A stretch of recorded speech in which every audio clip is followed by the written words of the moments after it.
And to pick up where we left off, let's start transitioning into the half angle identities from the double angle identities. So we could rearrange these double angle identities into alternate forms that we may also find useful. And I've taken this snip from our textbook to kind of get us started, and then we'll pick up with where they left off. According to our second form of the double angle identity for cosine. This was the second iteration that we showed. We've got cosine of 2 theta, cosine of a double angle, or twice that of an angle, is equal to 1 minus 2 sine squared. Now, we could do just a little bit of math to rearrange this, and by adding 2 sine squared theta to both sides, that would move this 2 sine squared theta to the left, and then we could also turn around and subtract cosine 2 theta back to the right, and that tells us what we've got right here. And so where we leave off and where we've got to go from here is let's take this equation and create a new one from that. And so if we've got 2 sine squared on the left, and I'd like to end up with just sine squared, then I think it makes sense to divide both sides by 2. And so that leaves us with 1 minus cosine 2 theta divided by 2. And naturally, you might guess from here that, well, we've got a sine squared theta that's equal to this, so why don't we take the square root of both sides and see what's left after that? Now be careful here. Since the square root symbol was not part of the original expression, we need to recognize that there's a potential for both a positive and a negative result here. So I'm going to say this, that sine of theta by itself, after we take the square root, is equal to either a positive or negative, and we'll be able to determine whether a positive or negative sign would be appropriate while considering a unit circle or a sketch of sorts. So either positive or negative square root of 1 minus cosine 2 theta divided by 2.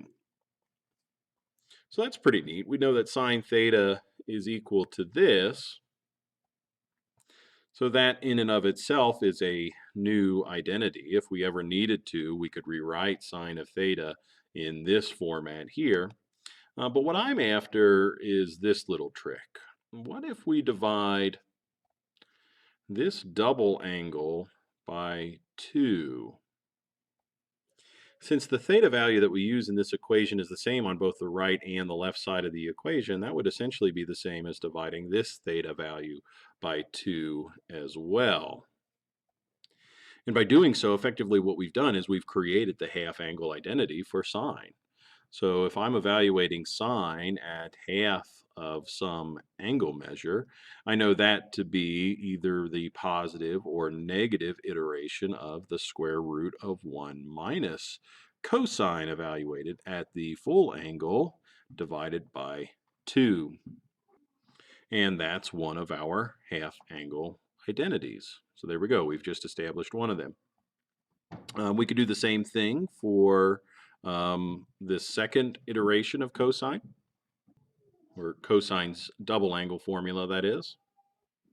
So this time around, I'm using a different form of the double angle identity for cosine. This time we're using this format where we use 2 cosine squared minus 1.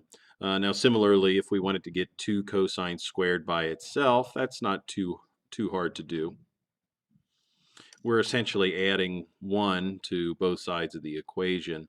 And rather than writing it as cosine 2 theta plus 1, we're writing it as 1 plus 2 cosine theta.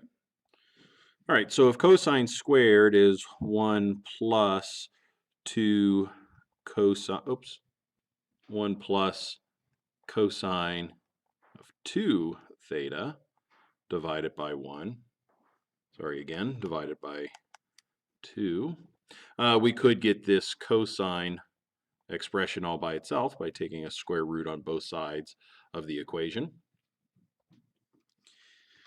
So then we would recognize that cosine theta is equal to either the positive or negative form of 1 plus cosine 2 theta divided by 2. And again, in a similar argument as before, if we take half of this angle and half of that angle, then we're left with cosine theta on the interior of the radical here.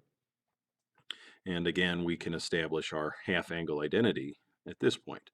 So cosine of half of an angle measure is equal to positive or negative square root 1 plus cosine 2 theta divided by 2. And hopefully you recognize that these two half angle identities are remarkably similar to one another.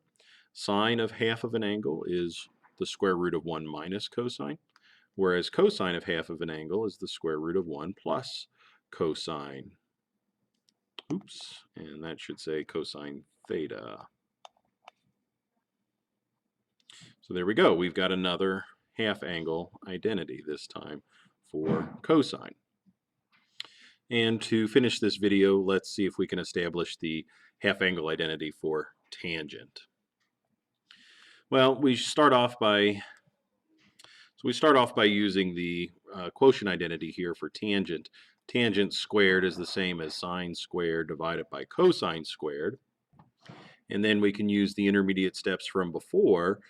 Cosine theta is equal to positive or negative square root of 1 plus cosine 2 theta. So we'll put that in the bottom of this expression. And then we also recall that sine theta is plus or minus square root of 1 minus cosine 2 theta over 2. We'll put that in the top of this expression. Sorry, I didn't mean to mention the square root symbol. I should have used this reference back here.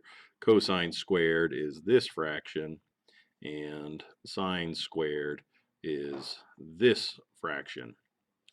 So anyway, we've got this pair of fractions that are being divided by one another, and they both have this common denominator. So the fact that we're dividing these two fractions tells me that this denominator and that denominator will cancel each other out. So therefore, another way to think of tangent squared is simply 1 minus cosine 2 theta divided by 1 plus cosine 2 theta. And of course, if we want tangent by itself, then we better apply a square root symbol to both sides of the equation. That will leave us with a positive or negative form of the square root of 1 minus cosine 2 theta divided by 1 plus cosine 2 theta. And that looks pretty good so far. But here again, using the tricks from before, we want to divide this group of 2 theta by 2 so that we can get theta by itself and ultimately have a half angle identity for tangent. So we've got positive or negative square root of 1 minus cosine theta divided by 1 plus cosine theta, and all of that is equal to tangent, not of theta, but of theta divided by 2. And now our third half angle identity has been established. So there are 3 of them that we will be using moving forward. I hope that helps.